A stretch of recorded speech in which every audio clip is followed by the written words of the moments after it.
Hello, and welcome to What in Mystical Hell podcast.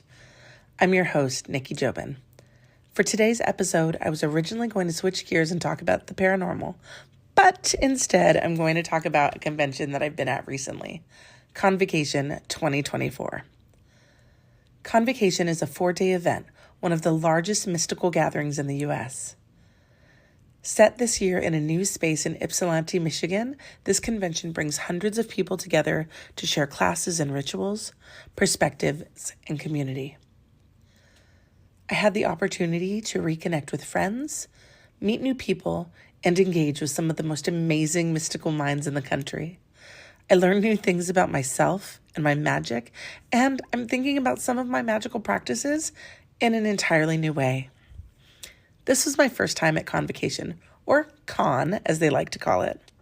If you've never been to this one, I definitely recommend. And if you listen to this podcast before, you'll know that I'm from the SF Bay Area. We've had our own conventions out here, and while I have enjoyed them, there's just something about this one that filled a place in my soul.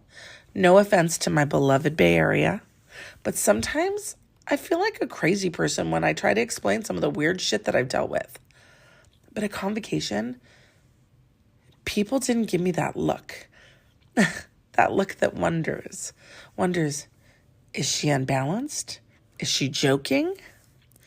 At Con, they looked thoughtful, then shared stories of their own, or they offered different solutions and asked if I tried any of them.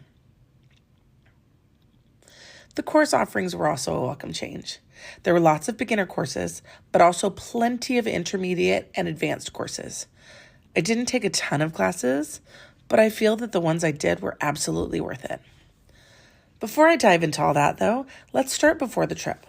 I started trying to figure out a way to go in late December of 2023. I've always wanted to go to ConVocation, but the timing has just never worked out. This year, Diana was a featured presenter, and I really wanted to be there to support her. A little backstory, I gave Diana the nudge to present at ConVocation 2020, and that decision led to some drastic, but thankfully happier changes in her life. The first thing I did was reserve a hotel room. That was a really easy thing, and I had until 48 hours before the event to cancel if I needed to. Con was at the end of February 2024, so I had plenty of time. Then I started checking airline prices. They varied, but I was confident that they would drop as it got closer to the day. Spoiler alert, I was wrong.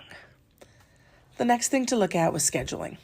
We were almost 2 months out, but Brad had a job in Ohio during February as well, so our fingers were crossed that the timing would work out. As it turned out, he left for Ohio a few days before I went to Michigan, and he's still there, but he'll be home at the end of the week. So now we've had to figure out a way to get the kids to school and back with me being gone. Fortunately, our oldest stepped up to the challenge, and she's been completely awesome. We made a meal plan for the time that I was gone, and I pre-shopped, but she took care of everything at home as well as working while we'd been gone. We could not have done this without her. I don't know what I would have done had she not been here. The next obstacle was my time off of work. 2 of our servers had given notice in January because they were moving out of state, and I was really stressing because I just couldn't leave my job in the lurch while I flew off to Michigan. But my boss, who is absolutely incredible, told me, plan to go, we'll figure it out. And we did. The only things left were my flight and registering for Con. I purposely waited to register because I hadn't bought the plane ticket yet. And then, to my absolute freaking dismay, the prices doubled. They doubled. I didn't think I could go. I took a little time and tried to figure it out, but there was no way that I was going to be able to pay double the plane ticket to go. I was so devastated. I called Diana to tell her. I was crying. She was crying. And she was just like, no, I'm having a bad day. This is not the day that we are doing this. You are going. We're going to fucking figure it out.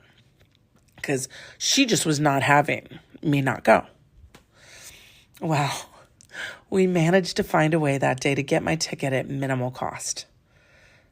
As soon as that was done, all the pieces fell into place. I was going to ConVocation. Now, this literally all fell into place about a week before I was leaving. Talk about taking it to the wire. I had so much to do. I had to decide what I was packing. I had to do all the grocery shopping for the kids while I was gone.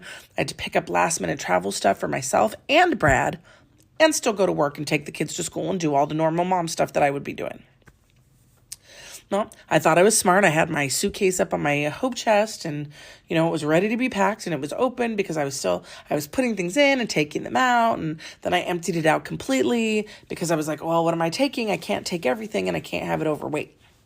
Well, 2 days before my trip,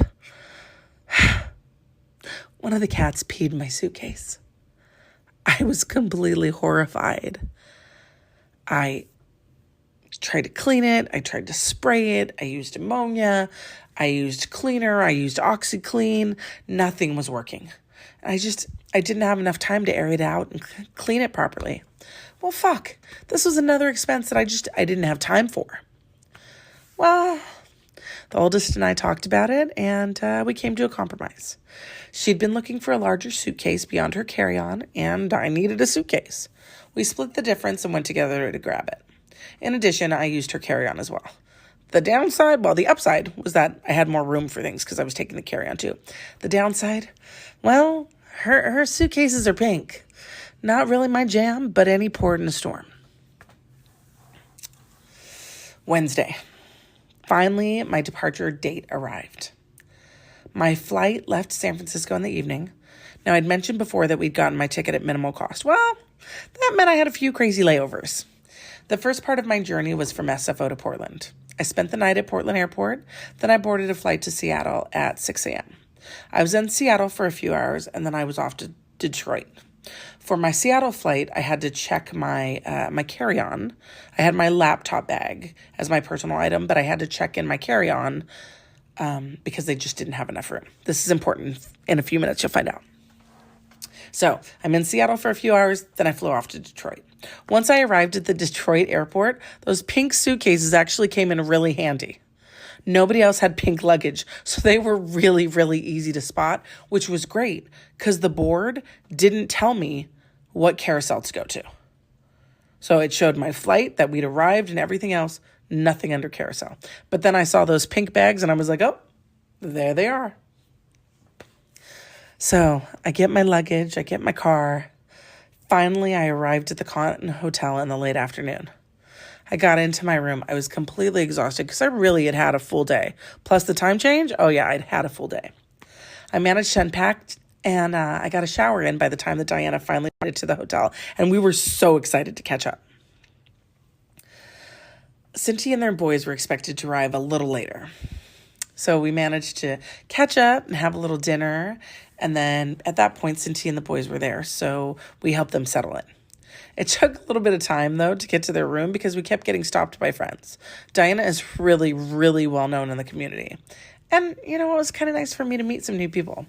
By the time I made it to bed, I was so ready to knock out. Thursday, first day of con. Thursday morning, I met Diana for coffee and some breakfast. She'd been up for a bit and had already had time to chat with another presenter. As we laid out a plan for the day, we had a lovely chat with yet another presenter, Mortellus.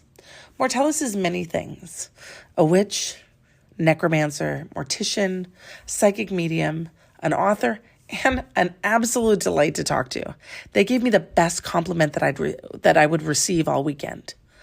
You'd be fascinating to autopsy. Now, a lot of people would not have taken that as a compliment, but I thought it was incredible. Talking to them, I learned cool things about my body, including the fact that they believe that I might have originally been a lefty based on the way that I move. I'd seen some of their classes in the schedule, and I was looking forward to attending. After breakfast, Diana and I kind of hung out a little bit, and we farted around until it was time to go to registration. We'd all registered online, but we were picking up our con badges. After that, the first event was the opening ritual. If you've never been to a pagan convention, the opening ritual sets the energetic tone of the event. Now, this opening ritual would be a bit different for me. In the past conventions I've been to, there's there's usually a ritual. There's always an opening ritual, and it's a ritual circle, and the elements in the divine are asked to bless the event. It was similar here, but with slight differences. The themes for ConVocation have been based on different points of the Kabbalah tree of life. The tree is a diagram used in rabbinical Judaism, in Kabbalah, and in other mystical traditions derived from it. In my understanding of it, now I could be wrong, but this is my understanding of it, Kabbalah is a set of esoteric teachings meant to explain the relationship between God and man. The tree of life usually consists of about 10 or 11 points of intersection called nodes, and then there are 22 paths connecting the nodes. Now, the nodes represent encompassing aspects of existence, God, or the human psyche, and the paths represent the relationship between these concepts. The nodes chosen as the theme set the energetic tone for Con and shape our focus for what we ourselves are looking for. Now, for the circle itself, the quarters were called, which I'm familiar with, as well as they called on the specific nodes that would be our theme for the year.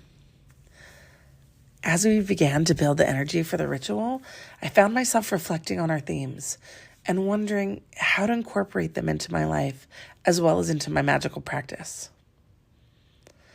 The other thing that was different for me was that we didn't close the circle upon completion of the ritual. The circle would remain open until the closing ritual on the last day. After the opening ritual, it was time for workshops. I was attending Diana and Cindy's lecture titled Spirit Identification in the Field. Now, they've presented this class before, but it would actually be the first opportunity that I had to experience firsthand. We'd brought the class items with us to the opening ritual so that we could go straight up to the conference room. When we got there, we were pleasantly surprised to see a decent amount of people already seated. Now, we had to ask them to step out for a few minutes so we could start setting up the room and do the warding, but then we invited them right back in. As we finished setting up the booklets and the offering bowls, Diana realized that 2 of the offerings were back in the hotel room. One was in hers and one was in mine. Fuck. And class was starting in about 10 minutes. Well, okay, Nikki to the rescue. I quickly walked, I kind of ran back to the hotel part.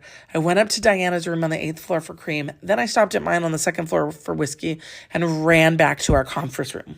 I arrived back with a minute or so to spare, extremely out of breath, and absolutely regretting the fashion boots I was wearing. Next year, I'm bringing my trainers.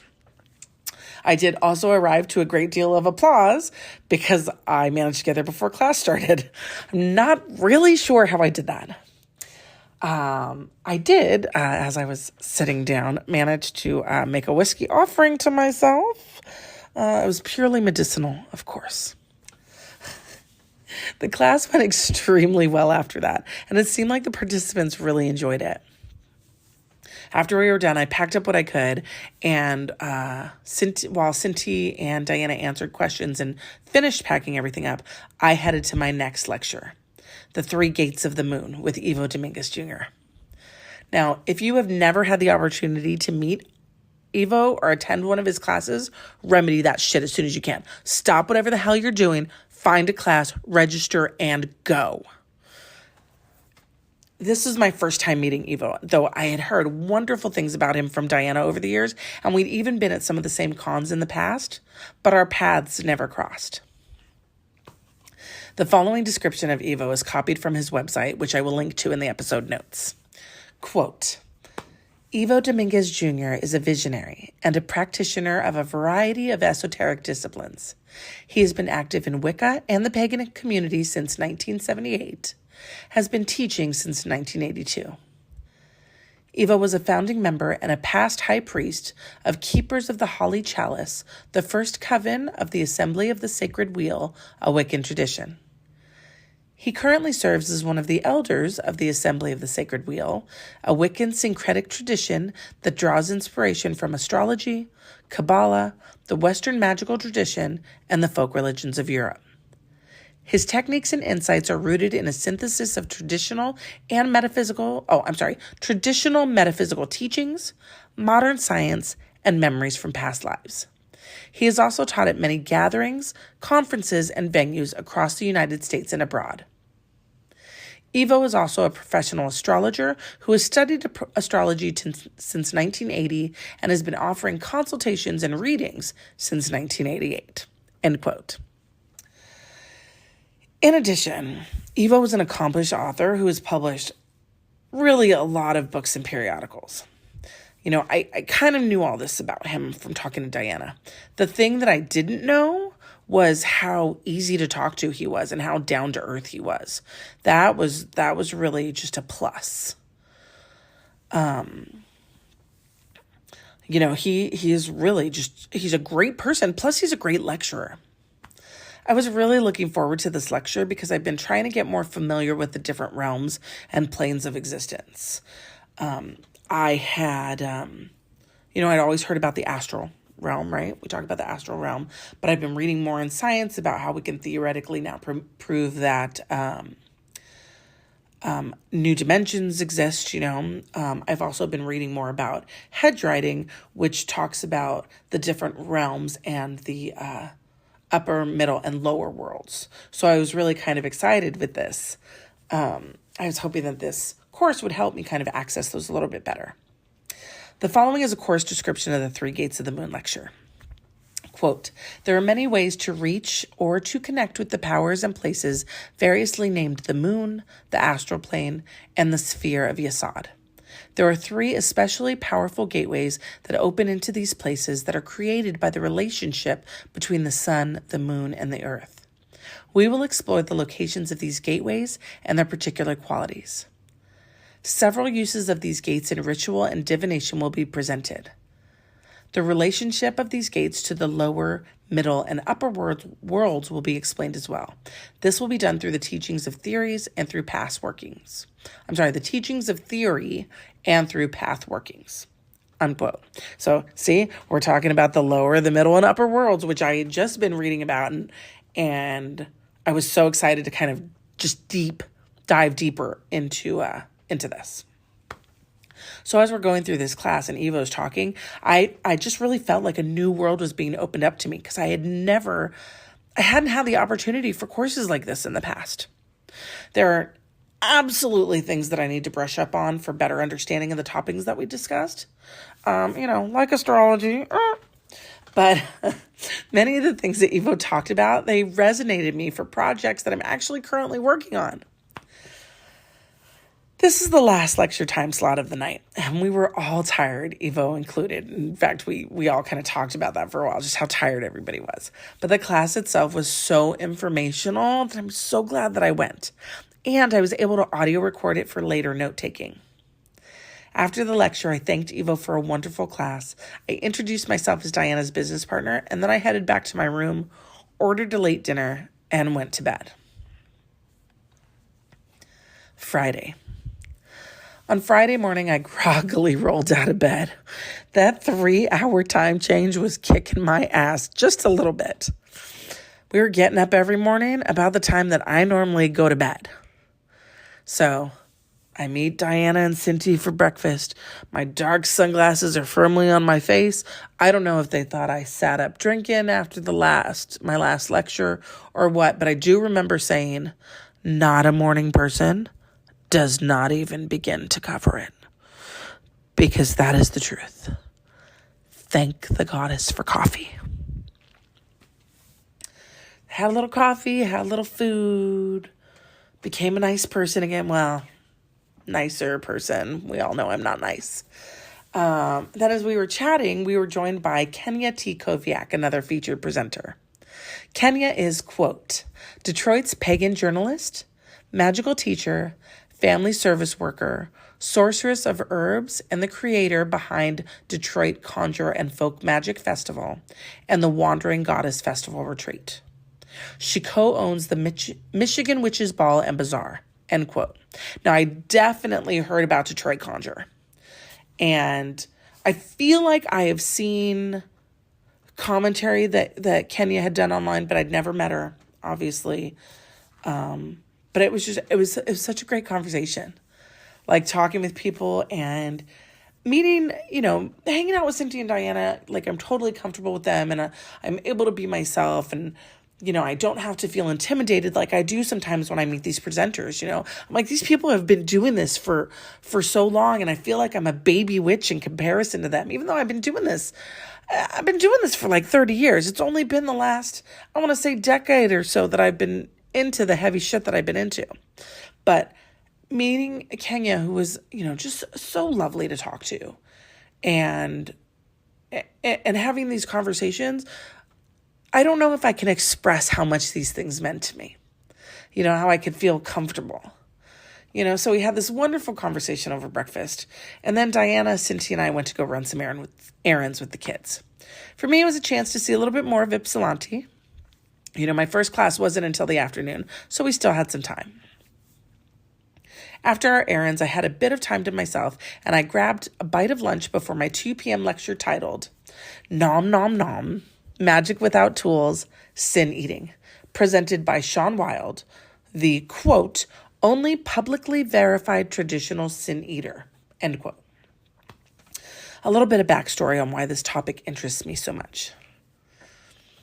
In the beginning of my time knowing Diana, so much of my magic was like just a mystery to me. Like I'd had interesting things happen.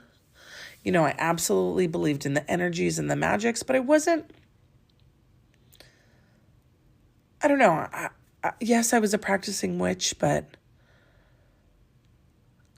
I don't know. I guess I had the imposter syndrome that I still suffer with a little bit to this day.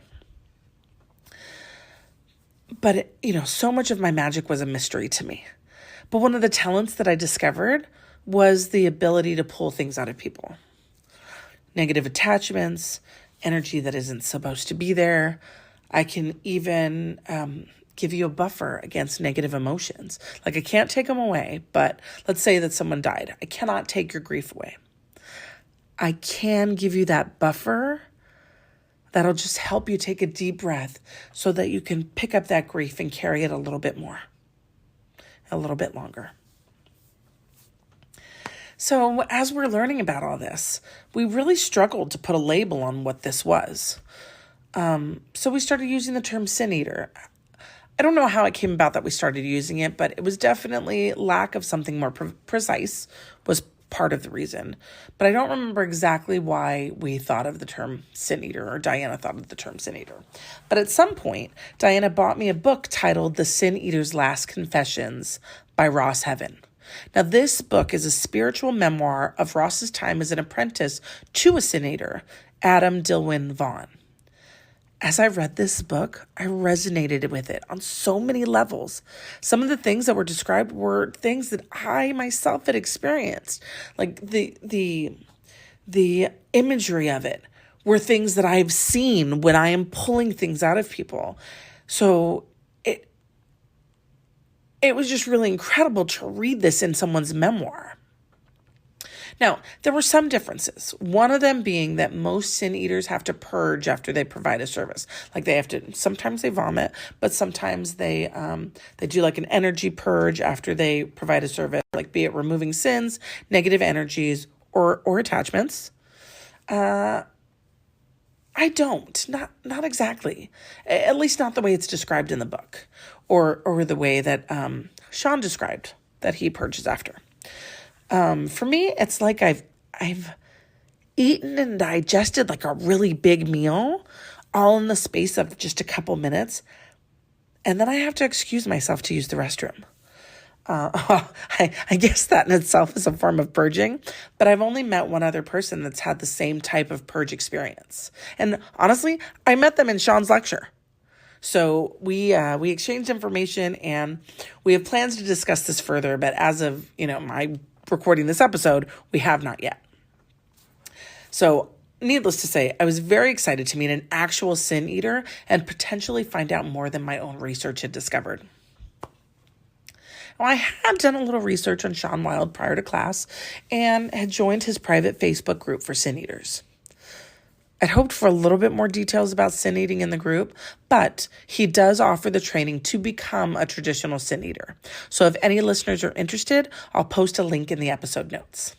The class itself would be a lecture slash discussion of the Sin Eater history, and then we'd be making occult history by viewing the first Sin Eater ritual performed in public. Or the first traditional Sin Eater ritual performed in public. The conference room was pretty full when I arrived, but I managed to find a seat with a good view of where the ritual would be taking place.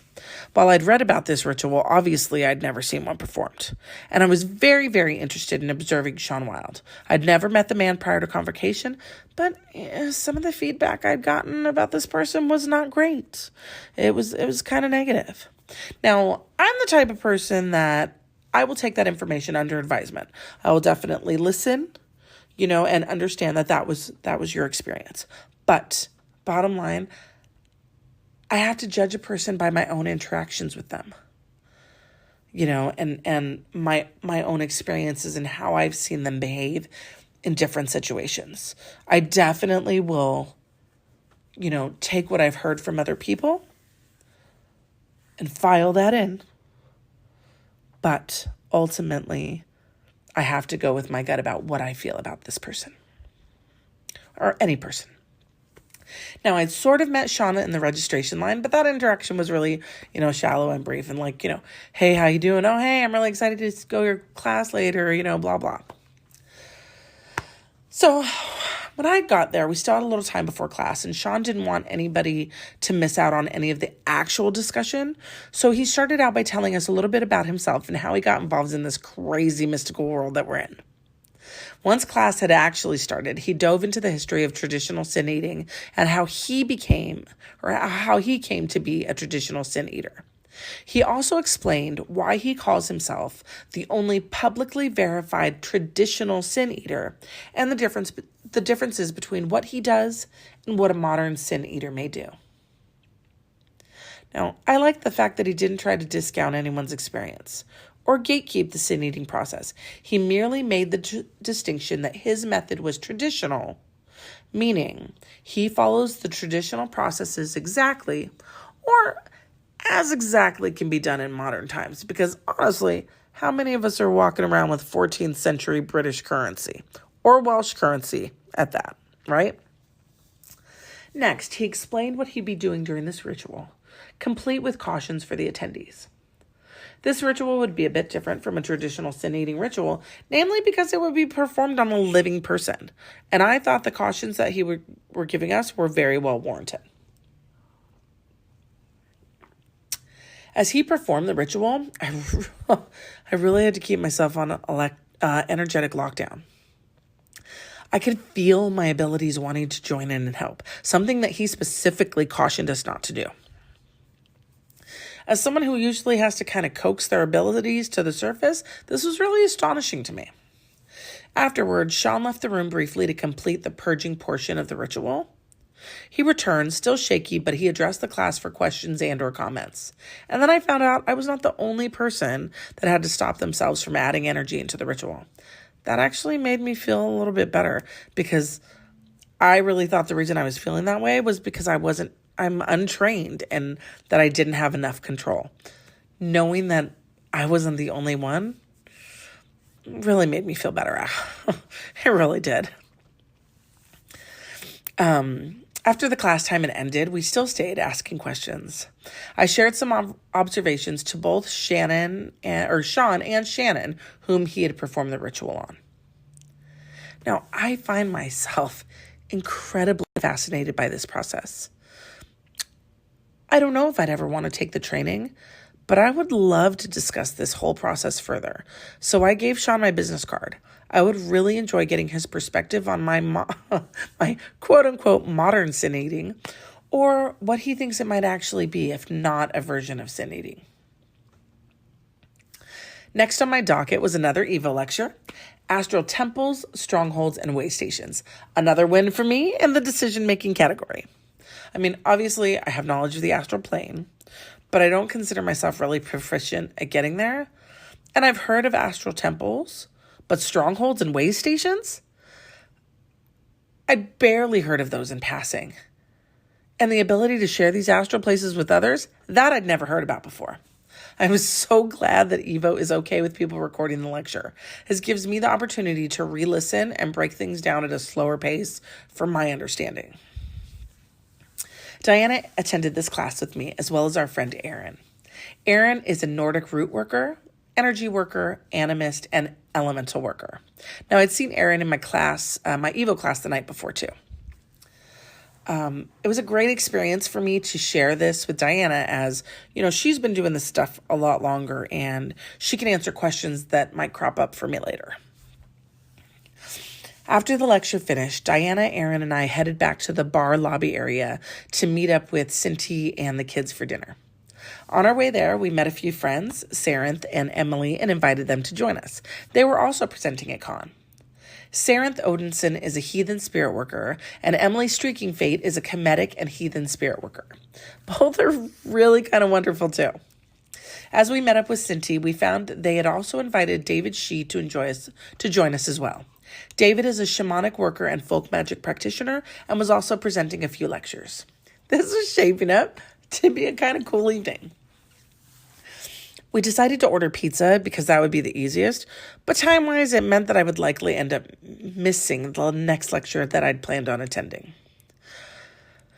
Since we had a ritual of our own later that night, I made the wise decision to eat. It was a really good call, and we were able to get to know each other better, which was really fun.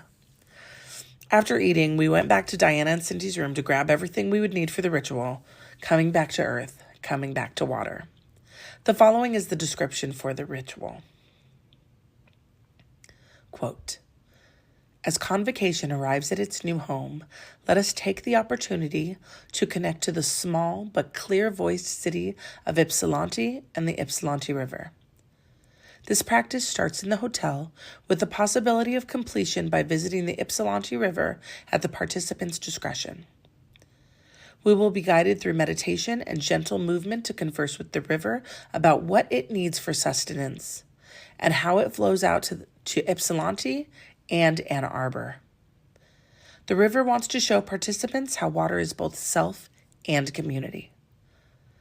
Diana and Cinti engage in urban animism and wild animism rather than the more popular ritual structures. Because they operate from the principle that consent is sacred, they will fully inform participants of the ritual's nature, details, and risks before it starts. End quote. This ritual was partly to consecrate our new space, but also to help heal the river and surrounding area. Coming together with the other participants in both sound and motion was a profound experience. It's amazing what you can accomplish when you have like-minded people working together. Unfortunately, we didn't have easy access to the river to distribute the medicine, but Diana and I completed that part of it later. After completion of the ritual, I went to my room to work on this episode, while Diana and Cinti went to the hotel bar for some drinks and time together. I got settled into my PJ and started to work. I'd made the decision at that point to switch gears and talk about ConVocation, but I really hadn't gotten very far into my episode script. So I worked for about 30 minutes or so, and I realized then that I needed something sweet or savory to keep me going. So I went down to the reception area of the hotel. They had a little store where you could get candy, chips, travel size items, the like. I picked out a few items and started to make my way back to the elevator. I saw Diana and Cinti chatting with Nathan King, another con presenter, and then I veered over to say hello. It was my first time meeting Nathan, and he is such a sweetie. Nathan is a clairvoyant and psychic medium and has been an active ritualist and workshop lecturer for many events. I chatted with them for a few minutes, and then I went back to work until my mind just refused to work anymore. And then I went to bed. Saturday morning dawned bright and cheery, and I did not want to get out of bed.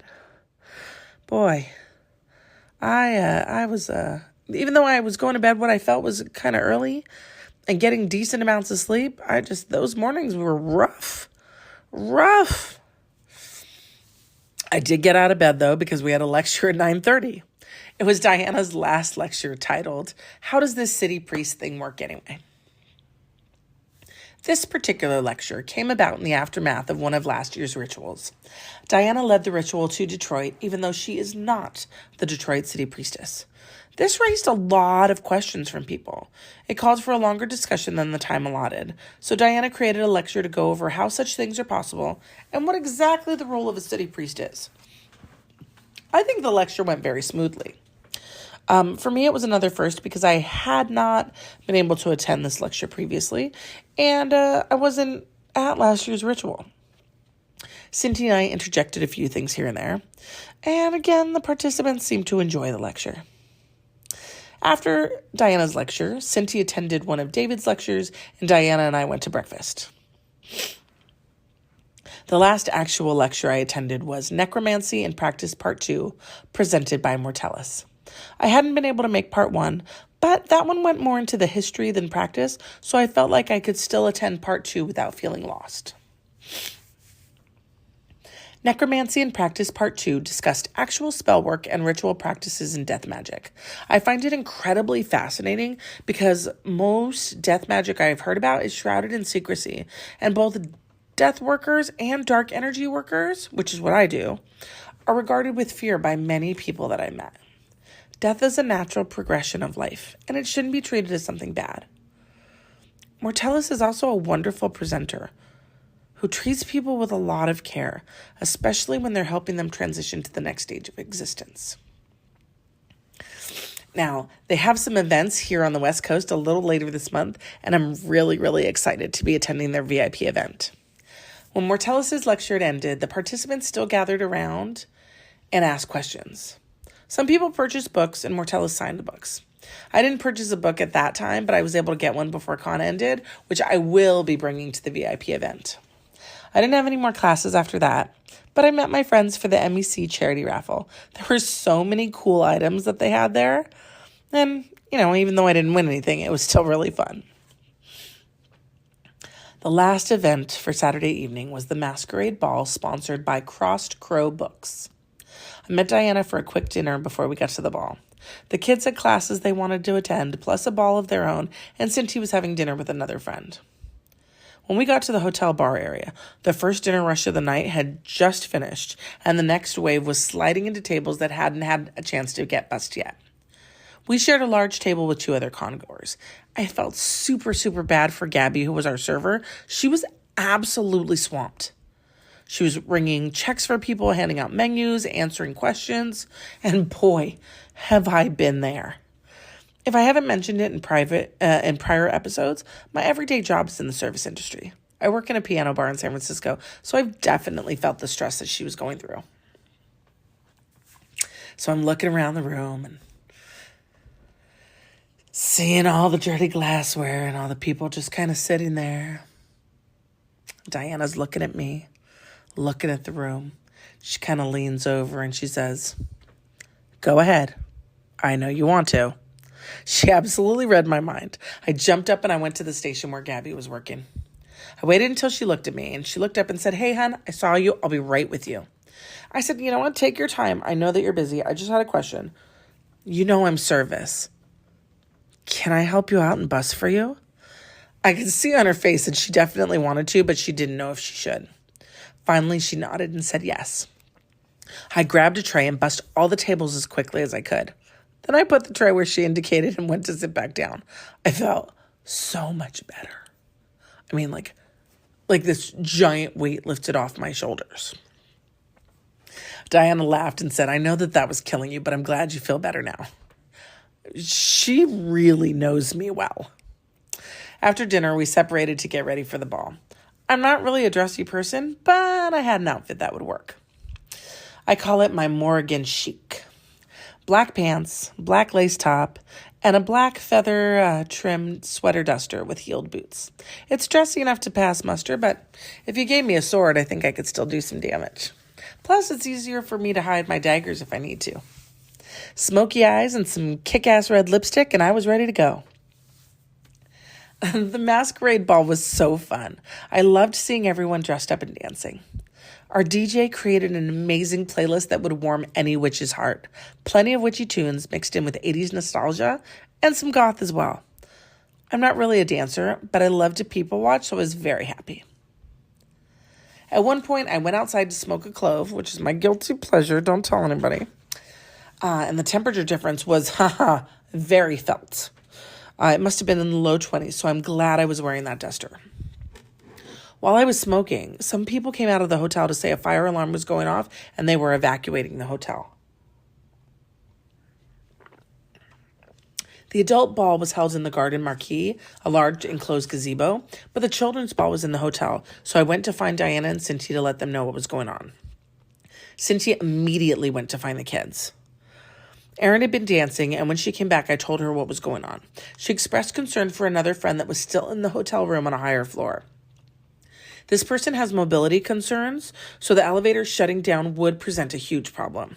I assured her that we absolutely would get them out in the event that happened, even if it meant going back in and getting them ourselves. Fortunately, as it turned out, the alarms turned off shortly after, and the fire department gave an all clear. The children's ball had been evacuated, but everyone was safe, and the children did an amazing job of reassuring each other and taking care of each other. All the adults were able to laugh at that point. Apparently, this is something that has happened at Con before. In fact, I heard people saying that it's not really Con until the fire alarm goes off. We stayed at the ball for a little bit more, then we decided to hit up the hotel bar for a nightcap.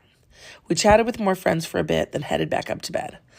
I had planned on starting my packing, but thank goodness I requested late checkout for the next day. So I felt just fine about putting it off till the next morning, especially since I didn't have any more lectures planned. Sunday morning. Last day of Con. I always wake up a little sad on the last day of any Con, and I think that there's a couple reasons for that. One, when you meet your tribe, you don't want to let them go. I'd met so many amazing people, and for once I didn't feel like a freak the whole time, you know? I wanted to stay and share more experiences and just soak it all in a little bit more. Two, there's a freedom that I get to experience at Con. No real schedules, no responsibility, nobody going, hey, Mom. Don't get me wrong. I love my family and my job, but it's really nice to get away for a little bit. 3, I always want to learn more. I want to spend more time talking to people and just picking their brains and asking for their input and saying, hey, this is what I'm working on. What do you think about this? You know, again, soaking it all in. So I get a little sad. But then the anticipation for next time sets in, and I'm okay again.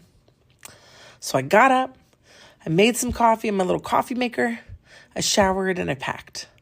I checked the room over 3 times and made sure I didn't forget anything, which is good that I do that because I did miss a couple things the first 2 times. Once that was done, I met Diana and Cindy downstairs for coffee and the breakfast buffet. We ate and talked and then planned to finish any last-minute packing and get everything into cars. I'd planned to stay a few more days at their house before heading back home. We got my things into the cars first because I was completely packed, then went up to their room for the rest. Once they were ready, we took all of their stuff to the cars, then headed back for the closing ritual.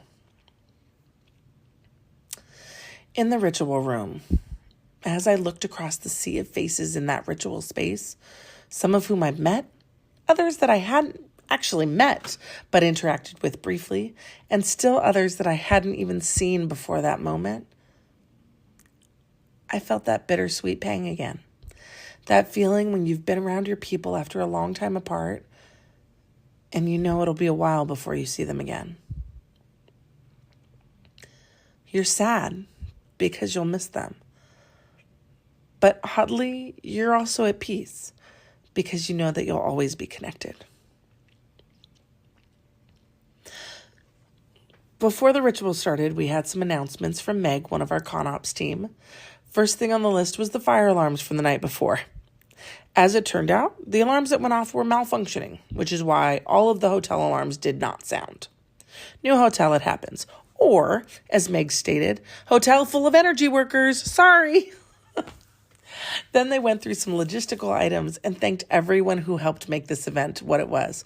We applauded and howled and screamed and clapped as the names were read off. Then Meg gave us the theme for next year and a little info about next year's con. I made the decision right then and there that I am going to next year's con. After that, we started our closing ritual. As we built the energy again, I found myself thinking of our theme and how I'd applied those concepts to the experiences that I'd had over the last 4 days. And I felt excited to come home and apply those ideas here. As the ritual ended, we came together, hugged, and started to say our goodbyes, which takes longer than the actual ritual. Merry meet and merry part and merry meet again. A beautiful way to say hello and goodbye until we say hello again. I like the implication that we will meet again. Walking through the hotel to the parking lot is another round of goodbyes and see you soons and make sure you come back next year's. And everyone, I mean everyone, asks if they'll see you next year. It's pretty awesome. One of the last things we did before leaving Ypsilanti was meet with a few people to make offerings to the Huron River, and then another stop at Ford Lake, thus completing our coming back to earth, coming back to water ritual. So that's the end of my con adventure. I couldn't have asked for a better introduction to ConVocation. The memories that I made were wonderful and will stay with me forever, and I can't wait until next year. If you've been to ConVocation and you have a story to share, or if you'd just like to share how you felt about this episode, drop a comment on our social media. But that's all for this episode. Find us on Facebook or Instagram. We are also attached to the Golden Apple Metaphysical Patreon. Sign up as a patron to access exclusive podcast content and some other goodies from Golden Apple. I may even have a podcast snippet about con in the patron exclusive content. Find us at www.patreon.com/goldenapplemetaphysical. If you have any questions, comments, personal experiences, want to express your undying love for me, I will take all of those things. Please email them to me at whatinthemysticalhell@gmail.com. This has been another episode of What in the Mystical Hell podcast, where we set off fire alarms, and when things go bump in the night, we know how to bump back. Take care.